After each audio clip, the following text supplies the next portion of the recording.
Shahid study circle में आपका स्वागत है। अगर आज ये कहे कि ये जो वर्क फ्रॉम होम और गिग इकोनॉमी जैसी व्यवस्थाएं हम देखते हैं, ये इंटरनेट की देन नहीं है, बल्कि 300 साल पुरानी एक औद्योगिक रणनीति है, तो शायद किसी को भी यकीन नहीं होगा। हाँ, मतलब ये बात सुनने में थोड़ी अजीब जरूर लगती है, लेकिन है एकदम सच। आज के इस गहन विश्लेषण में, जो कि हमारा एक डीप डाइव है, हम औद्योगिकीकरण का युग या द एज ऑफ इंडस्ट्रियलाइजेशन की परतों को उधेड़ने वाले हैं। बिल्कुल। हम सब ने इतिहास की किताबों में पढ़ा है कि औद्योगिक क्रांति का मतलब था विशाल फैक्ट्रियां, धुआं उगलती चिमनियां और भाप के इंजन। जी, वो रटी रटाई बातें जो अक्सर दिमाग में छपी होती हैं। एकदम सही। लेकिन आज हम उन बातों से आगे बढ़कर ये समझेंगे कि असल में इस दौर ने काम करने के तरीकों को और आम इंसान की जिंदगी के ताने बाने को हमेशा के लिए कैसे बदल दिया।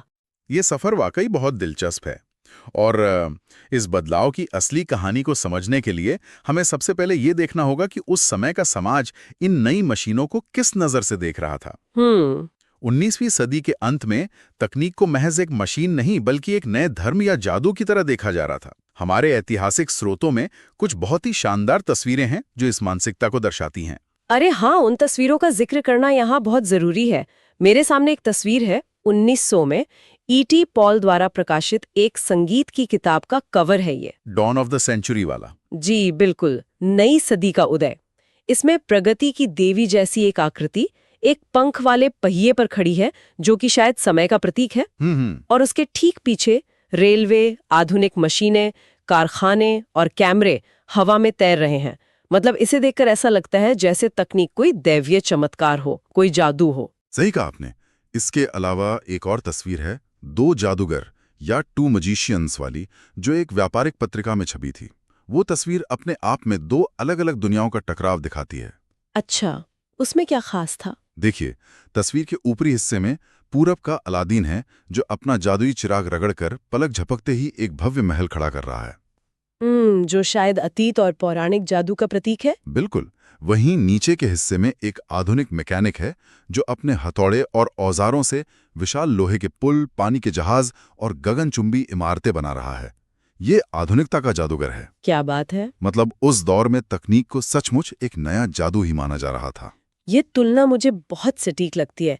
लेकिन जब हम इस जादू की बात करते हैं तो हमारे दिमाग में सीधे फैक्ट्रियों की तस्वीर बनती है। जी, अक्सर ऐसा ही होता है। हमें लगता है कि औद्योगिक क्रांति का मतलब था कि अचानक हर जगह कारखाने खुल गए।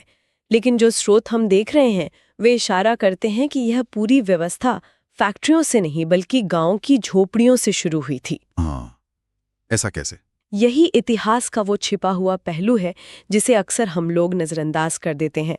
जिसे हम औद्योगिकरण कहते हैं, उसका पहला चरण फैक्ट्रियों में नहीं बल्कि आदि औद्योगिकीकरण यानी प्रोटो इंडस्ट्रियलाइजेशन के रूप में गांव में शुरू हुआ था। Proto industrialisation. हाँ, 17वीं और 18वीं शताब्दी में यूरोप के शहरी व्यापारियों ने अचानक शहरों को छोड़कर गांवों का रुख करना शुरू कर दिया था। ये तो थोड़ा अटपटा लगता है। मतलब शहरों में तो व्यापारियों के पास बंदरगाह, बाजार और सारी सुविधाएं थी, फिर वे गांवों की तरफ क्यों भागे? क्या ये जो शहरी व्यापारी गिल्ड्स होते थे, उनके एकाधिकार से बचने का कोई तरीका था? बिल्कुल, आपने सही नब्ज पकड़ी है। मैंने पढ़ा है कि वो गिल्ड्स बहुत ताकतवर हुआ करते थे, बेहद मजबूत कार्टेल थे। वे इतने ताकतवर थे कि बाजार में किसी नए व्यापारी को घुसने नहीं देते थे। अच्छा। वे उत्पादन पर नियंत्रण रखते थे, कीमतें तय करते थे और शासकों से उन्हें खास अधिकार मिले हुए थे। इसलिए जब अंतर्राष्ट्रीय बाजार का विस्तार होने लगा और चीजों की मांग अचानक से बढ़ी, तो नए व्यापारियों के पास अपना माल बनवाने के लिए शहरों में कोई जगह ही नहीं बची थी। तो मजबूरन उन्हें कहीं और जाना पड़ा। जी, उन्हें उत्पादन के लिए एक नई जगह तलाशनी पड़ी और वो जगह थी हमारा ग्रामीण इलाका। तो इसका मतलब है कि उन्होंने गांव में जाकर अपना एक पूरा समानांतर नेटवर्क ही खड़ा कर लिया।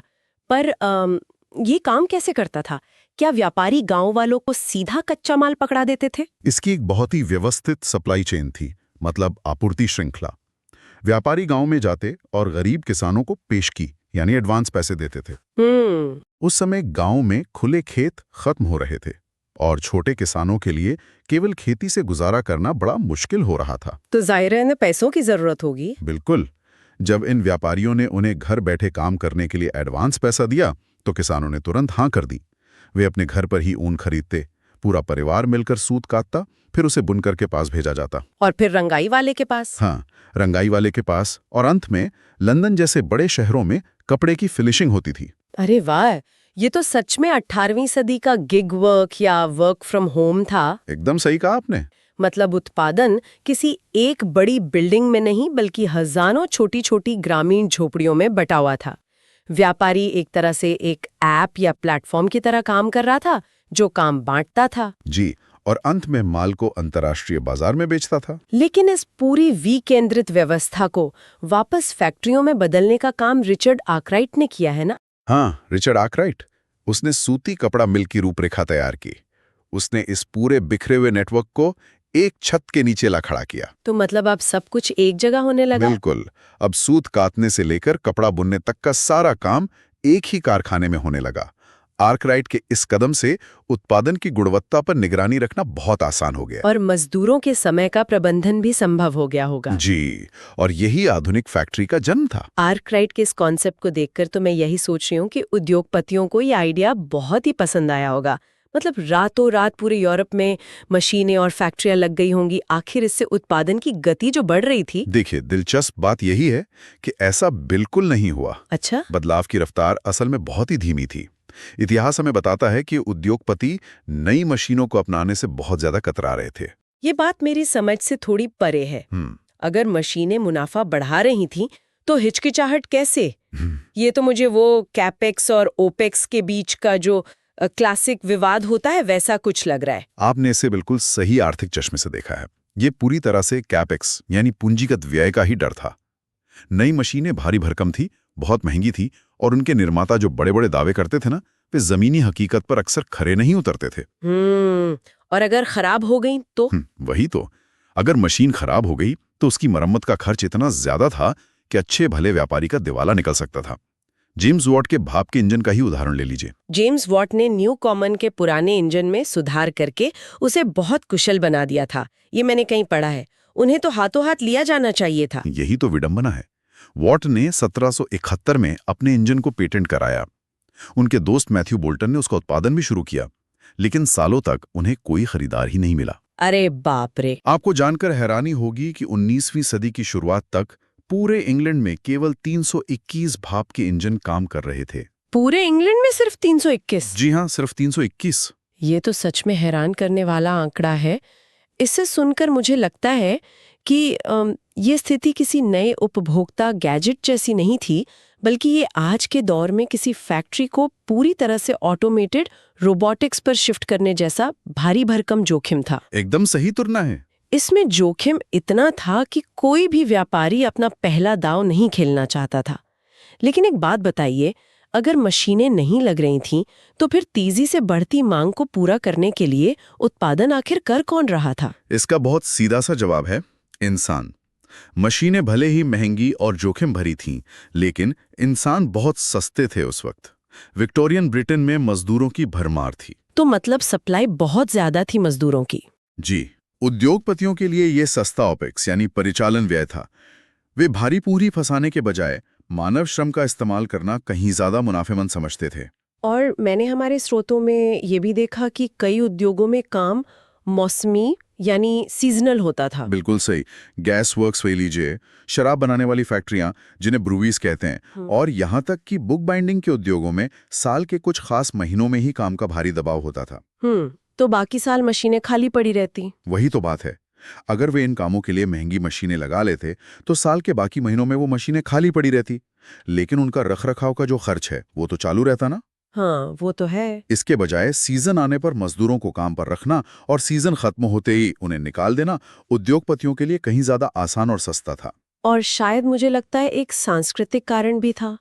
उस समय का जो अमीर तबका था, जो अभिजात वर्ग था, उन्हें मशीनों से बनी एक जैसी दिखने वाली चीजें पसंद ही नहीं थी। बिल्कुल, उन्हें तो वो बिस्पोक चीजें चाहिए थीं। हाँ, हाथों से बनी खास डिजाइन वाली चीजें जो उनका रुतबा दिखा सके।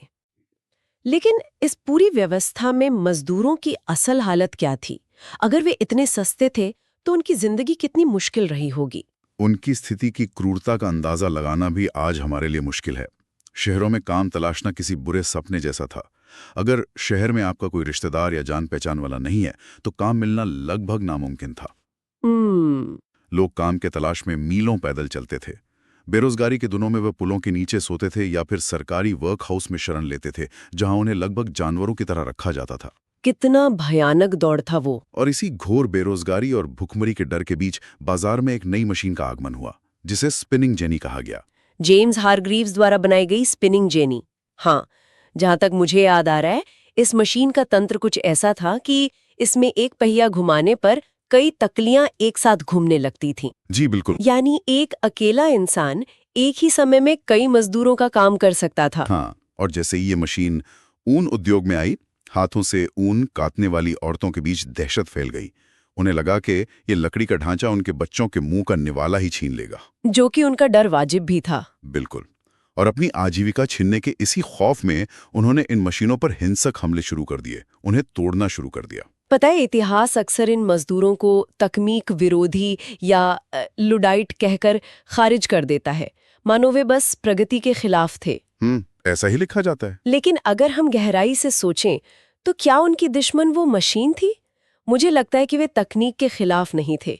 वे असल में उस क्रूर व्यवस्था के खिलाफ थे जहां एक मजदूर के पास कोई सामाजिक सुरक्षा थी ही नहीं। बिल्कुल सही बात है। अगर मशीन आने पर उन्हें कोई नया काम सीखने का मौका मिलता या कुछ मुआवजा मिलता तो शायद वे मशीनें नहीं तोड़ते। वे आधुनिकीकरण के नहीं बल्कि भुखमरी के खिलाफ लड़ रहे थे। यह एक बहुत ही संवेदनशील और सटीक विश्लेषण है।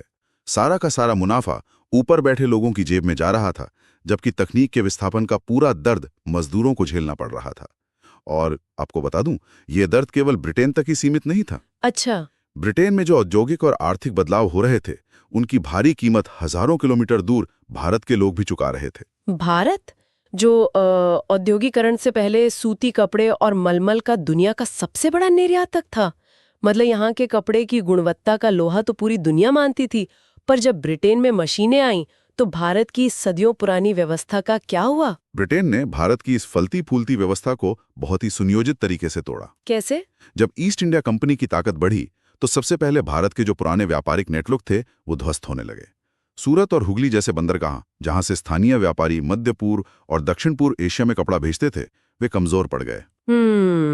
उनकी जगह बंबई और कलकत्ता जैसे नए औपनिवेशिक बंदरगाहों ने ले ली, जहां पूरी तरह से यूरोपीय कंपनियों का ही नियंत्रण था। लेकिन सिर्फ बंदरगाह बदलने से उत्पादन पर क्या सीधा असर पड़ा?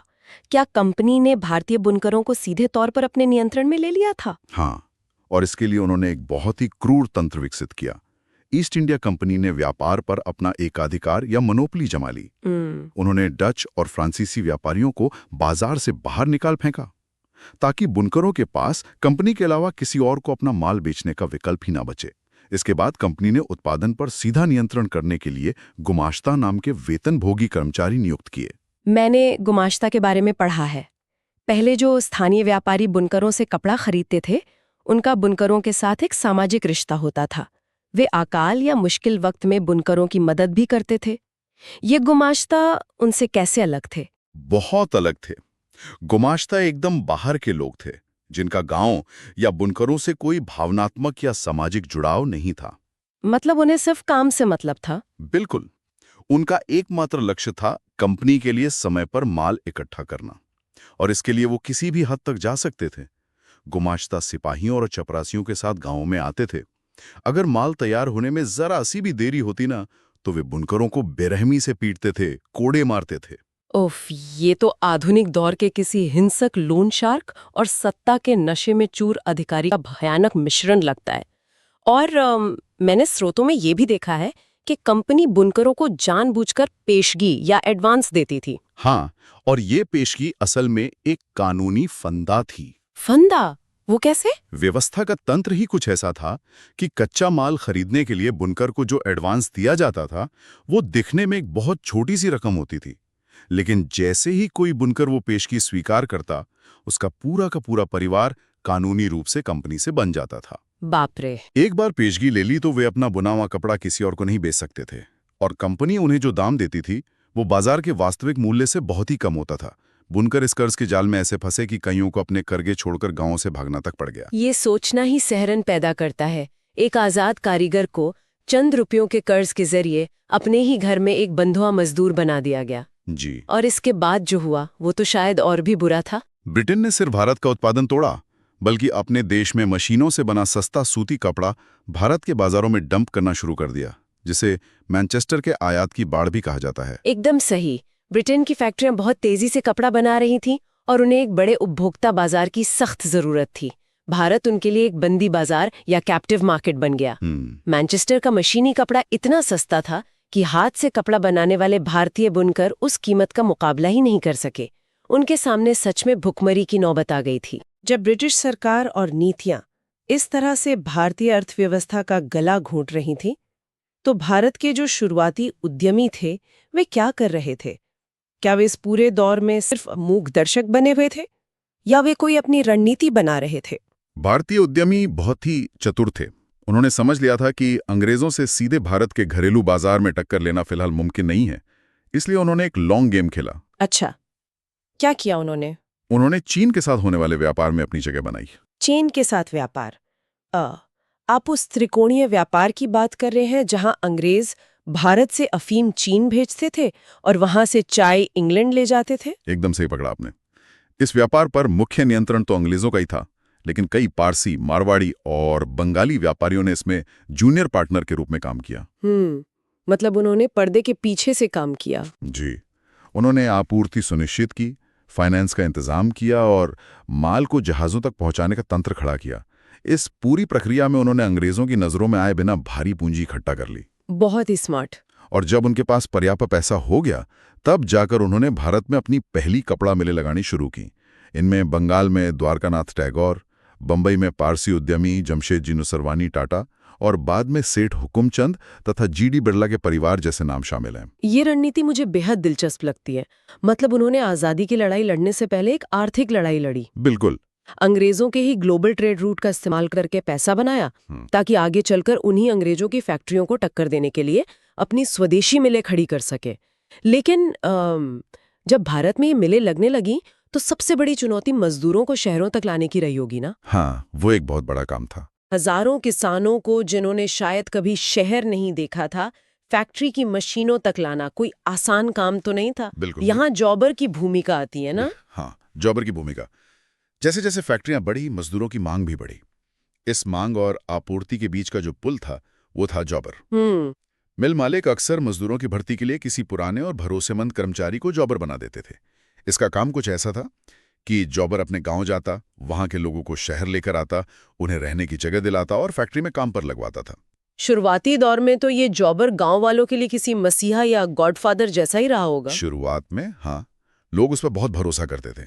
लेकिन जैसे ही जॉबर के हाथ में रोजगार देने की ताकत आई, उसने इसका पूरा फायदा उठाना शुरू कर दिया। जो अक्सर होता है। वो एक तरह का माफिया बन गया। नौकरी दिलाने या संकट में मदद करने के बदले वो मजदूरों से पैसे और तोहफों की मांग करने लगा।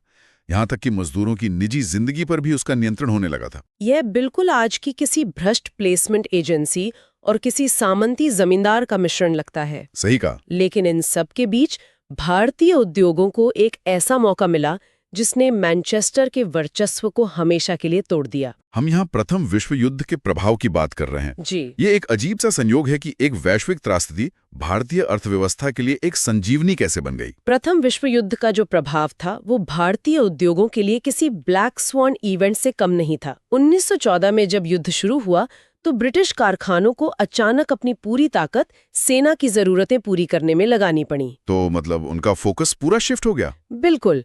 और इसका सीधा असर ये हुआ कि मैनचेस्टर से भारत आने वाले सस्ते कपड़े का आयात रातों रात गिर गया। यानी भारतीय बाजार जो विदेशी माल से अटा पड़ा था, वो अचानक से खाली हो गया। हाँ, और केवल घरेलू बाजार ही खाली नहीं हुआ, बल्कि ब्रिटिश सरकार को अपनी सेना की जरूरतें पूरी करने के लिए मजबूरन भारतीय फैक्ट्रियों को ऑर्डर देने पड़े। अरे वाह! अचानक भारतीय मिलों को जूट की बोरियां, सैनिकों की वर्दियां, टेंट और चमड़े के जूते बनाने के विशाल ऑर्डर मिलने लगे। मांग इतनी ज्यादा थी कि पुराने कारखानों में कई शिफ्टों में काम होने लगा। नए कारखाने खुल गए और औद्योगिक उत्पादन ने एक बहुत लंबी छलांग लगाई। ये तो सच में भेष बदला हुआ वरदान था। जी, युद्ध के बाद ब्रिटेन की अर्थव्यवस्था इतनी खोखली हो गई थी कि मैनचेस्टर फिर कभी अपना पुराना मुकाम हासिल नहीं कर सका। ये दर्शाता है कि कैसे भू राजनीति या जियोपॉलिटिक्स पलक झपकते ही अर्थव्यवस्था का रुख मोड़ सकती है। लेकिन इस पूरी कहानी में मुझे उन छोटे बुनकरों की चिंता हो रही है जिनके हाथ के करघे मैनचेस्टर्स के सस्ते माल के कारण पूरी तरह बर्बाद हो गए थे। क्या वे पूरी तरह से इतिहास के पन्नों में दफन हो गए? इतिहास अक्सर हमें चौंकाता है। ये एक बहुत बड़ा भ्रम है कि औद्योगिकरण ने छोटे बुनकरों को पूरी तरह खत्म कर दिया था। असल में 20वीं सदी में हथकरघा या हैंडलूम उत्पादन खत्म होने के बजाय 3 गुना बढ़ गया था। क्या मशीन और फैक्ट्रियों के युग में हथकरघा 3 गुना बढ़ गया? ये चमत्कार कैसे हुआ? इसके पीछे मुख्य रूप से 2 कारण थे। पहला था तकनीकी नवाचार। बुनकरों ने अपने करघों में फ्लाई शटल नाम के एक नए उपकरण का इस्तेमाल शुरू किया। इस फ्लाई शटल का तंत्र क्या था? मतलब इससे क्या बदलाव आया? देखिए, पहले बुनकर को धागा हाथ से एक छोर से दूसरे छोर तक फेंकना पड़ता था, जो काफी धीमा था, और इससे कपड़े की चौड़ाई भी सीमित ही रहती थी। फ्लाई शटल ने रस्सियों और खूंटियों का एक ऐसा तंत्र बनाया जिससे धागा बहुत तेजी से करघे के आर पार जाने लगा। इससे न केवल उत्पादन की गति दुगनी हो गई, बल्कि बुनकर अब कहीं ज्यादा चौड़ा कपड़ा भी बुन सकते थे। इससे उनकी उत्पादकता बढ़ी और वे बाजार में फिर से मुकाबला करने लायक हो गए। ये तो शानदार है। यानी एक छोटी सी तकनीक ने बड़े बड़े कारखानों को टक्कर दे दी। और दूसरा कारण क्या था? दूसरा कारण था मनोविज्ञान और मार्केटिंग, यानी विज्ञापनों का पूरा खेल। जब मैनचेस्टर के उद्योगपति भारत में अपना माल बेचते थे तो उन्होंने अपने उत्पादों के लेबल पर कृष्ण, सरस्वती और अन्य भारतीय देवी देवताओं की तस्वीरें छापनी शुरू कर दी। अच्छा, ये बहुत ही चतुर मनोवैज्ञानिक रणनीति थी। इसके पीछे उनका क्या तर्क था? वे भारतीय ग्राहकों के अवचेतन मन से खेल रहे थे। वे जताना चाहते थे कि उनके विदेशी उत्पाद को भी भारतीय देवताओं की स्वीकृति मिली हुई है। इसके अलावा वे इन तस्वीरों वाले कैलेंडर भी बांटते थे। अरे, मैं समझ गई। अगर किसी विज्ञापन या कैलेंडर पर भगवान की तस्वीर छपी है तो भारत में कोई भी उसे कूड़े में तो नहीं फेंकेगा। बिल्कुल नहीं। लोग उसे पूरे आदर से अपने घर की दीवार पे टांगेंगे। इसका मतलब है कि कंपनी का विज्ञापन पूरे साल मुफ्त में ग्राहक के घर के अंदर बैठा रहेगा। जी हाँ, ये आज की किसी वायरल मार्केटिंग से भी कहीं ज्यादा प्रभावी था। लेकिन जब स्वदेशी आंदोलन ने जोर पकड़ा तो भारतीय विज्ञापन निर्माताओं ने इसी रणनीति का इस्तेमाल विदेशियों के ही खिलाफ किया। कैसे? उन्होंने विज्ञापनों में राष्ट्रवाद का तड़का लगाया। संदेश साफ था, अगर आप अपने देश की परवाह करते हैं तो भारत में बनी चीजें ही खरीदें। उन्होंने उपभोक्तावाद, धर्म और राष्ट्रवाद का एक ऐसा कॉकटेल तैयार किया जिसने भारतीय उद्योगों को खड़ा करने में बहुत मदद की। सच कहूं तो विज्ञापनों की वो रणनीति आज भी उतनी ही कारगर है। तो अगर हम आज की इस गहरी चर्चा को समेटें तो हमने देखा कि कैसे औद्योगिकीकरण का युग महज मशीनों के आने की कहानी नहीं है। हमने देखा कि कैसे ईटी पॉल की जादुई तस्वीर के पीछे गिल्ड से बचते व्यापारियों की वो आधी औद्योगिकरण वाली ग्रामीण व्यवस्था छिपी थी। जी बिल्कुल। हमने समझा कि उद्योगपति मशीनों से क्यों डरते थे और कैसे मानव श्रम की बहुतायत ने स्पिनिंग जेनी जैसी मशीनों के खिलाफ भारी आक्रोश पैदा किया। भारत के संदर्भ में हमने गुमाश्ता के क्रूर कर्ज जाल को समझा। ये देखा कि कैसे भारतीय उद्यमियों ने एक लंबी अवधि की रणनीति बनाकर अपनी जगह बनाई और कैसे फ्लाई शटल और देवी देवताओं वाले विज्ञापनों ने छोटे उद्योगों को मरने से बचाया। सही मायनों में ये दौर मशीनों का कम और इंसानी मजबूरी, चतुराई और जिजीविशा का ज्यादा था। बिल्कुल। इस डीप डाइव को खत्म करने से पहले मैं चाहूंगी कि श्रोताओं के लिए एक नया और थोड़ा सा बेचैन करने वाला विचार छोड़कर जाऊं। बताइए। हमने शुरुआत में 18वीं सदी के आदि औद्योगिकरण की बात की थी, जहां गांव के लोग अपने घरों में बैठकर दूर बैठे किसी अनजान व्यापारी के लिए काम करते थे। श्रोताओं के लिए ये सोचने वाली बात है कि क्या वो दौर वाकई खत्म हो गया है? आज हम अपने घरों में बैठे हैं, हमारे सामने हथकरघे की जगह लैपटॉप और स्मार्टफोन्स हैं, और हम दुनिया के किसी दूसरे कोने में बैठे किसी अनजान एल्गोरिदम, किसी बड़ी टेक कंपनी के लिए डेटा प्रोसेस कर रहे हैं, गिग वर्क कर रहे हैं। क्या ये एक नया डिजिटल आदि औद्योगिकरण नहीं है? ये तो बहुत ही गहरा विचार है। फर्क सिर्फ इतना है कि आज की मशीनें लोहे और भाप की नहीं, बल्कि कोड्स और एल्गोरिदम की हैं, और हम सब शायद अनजाने में वापस अपने अपने घरों में कैद होकर उसी नई सदी के अदृश्य व्यापारियों के लिए काम कर रहे हैं। इस विचार पर जरूर गौर कीजिएगा। आज के इस गहन विश्लेषण में हमारे साथ जुड़ने के लिए